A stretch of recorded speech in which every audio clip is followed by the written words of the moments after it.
ओम तब कथामृतम तप्त जीवनम कवि विरीरितम कलमशापहम श्रवण मंगलम श्रीमदाततम भुवि गृह्णन्ति ये भूरिदा जनः। শ্রীম কথিত শ্রী শ্রীরামকৃষ্ণ কথামৃত পাঠ। শ্রীরামকৃষ্ণ দক্ষিণেশ্বরে ও ভক্তগৃহে।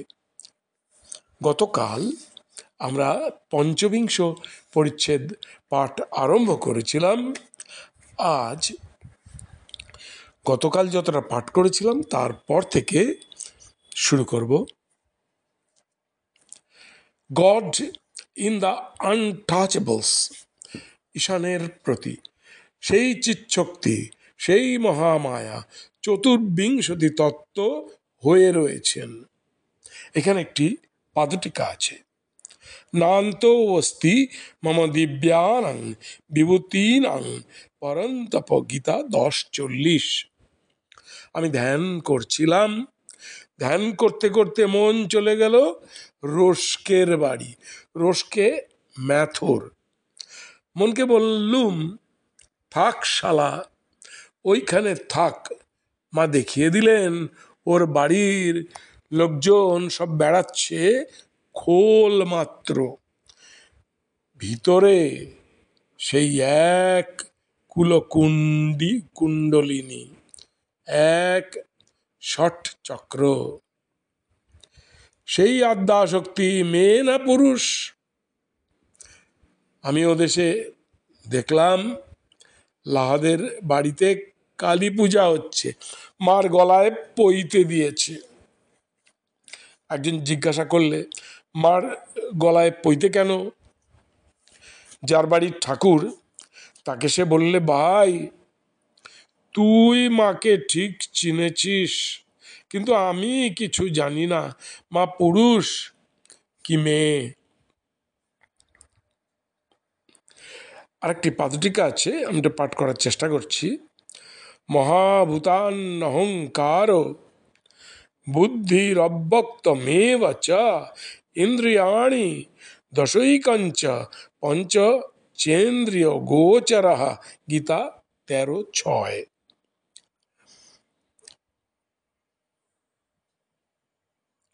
এইরকম আছে যে সেই মহামায়া শিবকে টপ টপ করে খেয়ে ফেললেন। মার ভিতরে ষট চক্রের জ্ঞান হলে শিব মার উরু দিয়ে বেরিয়ে এলেন। তখন শিব তন্ত্রের সৃষ্টি করলেন। সেই চিৎশক্তির, সেই মহামায়ার শরণাগত হতে হয়। ঈশান, আপনি কৃপা করুন, ঈশানকে শিক্ষা, ডুব দাও। গুরুর কি প্রয়োজন? ব্রাহ্মণ পণ্ডিত, শাস্ত্র, ঈশান, মেয়ার বুক লার্নিং। শ্রীরামকৃষ্ণ, সরলভাবে বলো, হে ঈশ্বর দেখা দাও, আর কাঁদো, আর বলো, হে ঈশ্বর কামিনী কাঞ্চন থেকে মন তফাত করো, আর ডুব দাও। উপর উপর ভাসলে বা সাঁতার দিলে কি রত্ন পাওয়া যায়? ডুব দিতে হয়,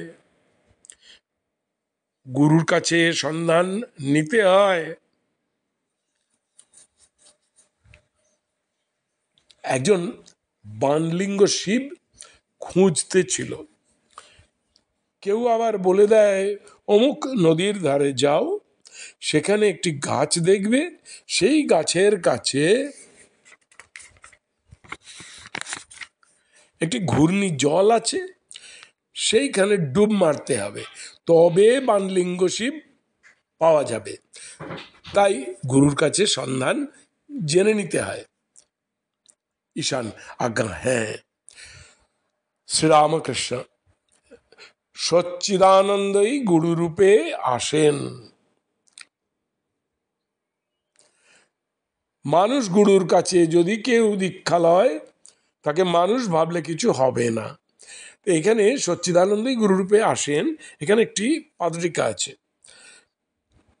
পিতাওসি লোকস্য চরাচরস্য ত্বমস্য পূজ্যশ্চ গুরুর গরিয়ান। গীতা 11:43। সচ্চিদানন্দই গুরুরূপে আসেন। মানুষ গুরুর কাছে যদি কেউ দীক্ষা লয়, তাকে মানুষ ভাবলে কিছু হবে না, তাকে সাক্ষাৎ ঈশ্বর ভাবতে হবে। তবে তো মন্ত্রে বিশ্বাস হবে। বিশ্বাস হয়ে গেলেই সব হয়ে গেল।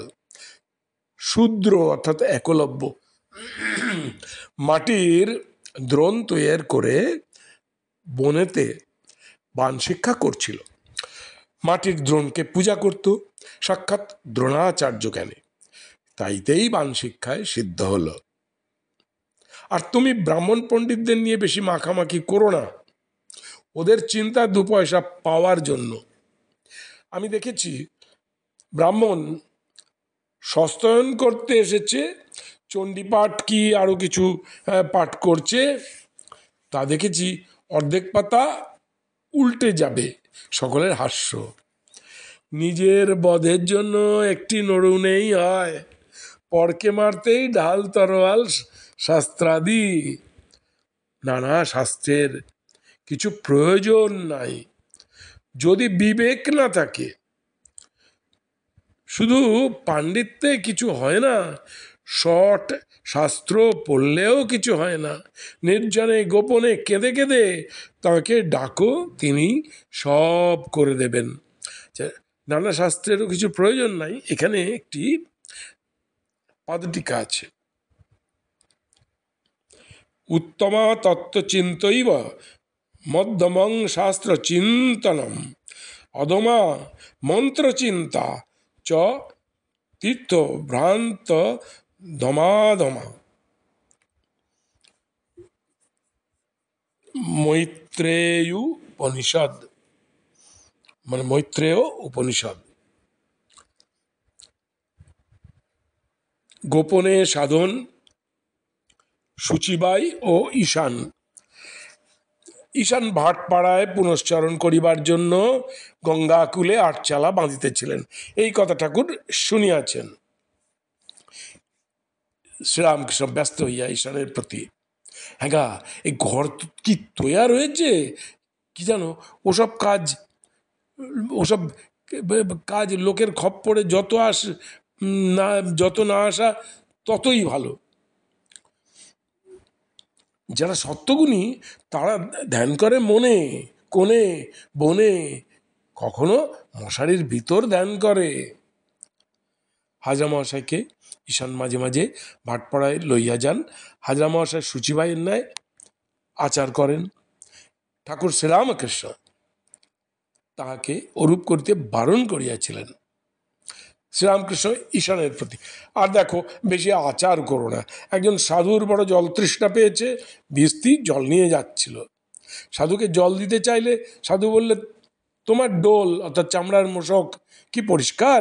ভিস্তি বললে, মহারাজ আমার ডোল খুব পরিষ্কার, কিন্তু তোমার ডোলের ভিতর মল মূত্র অনেক রকম ময়লা আছে, তাই বলছি আমার ডোল থেকে জল খাও, এতে দোষ হবে না। তোমার ডোল অর্থাৎ তোমার দেহ, তোমার পেট, আর তার নামে বিশ্বাস করো, তাহলে আর তীর্থাদিরও প্রয়োজন হবে না। আজ এই পর্যন্ত, পঞ্চবিংশ পরিচ্ছেদের এই পর্যন্ত পাঠ করলাম। আগামীকাল বাকি অংশটি পাঠ করব। নমস্কার। ওং নিরঞ্জনং নিত্যমনন্ত রূপম ভক্তানুকম্পা ধৃত বিগ্রহং বৈ ঈশাবতারং পরমেশমিঢ্ঢম তং রামকৃষ্ণং শিরসা নমামः।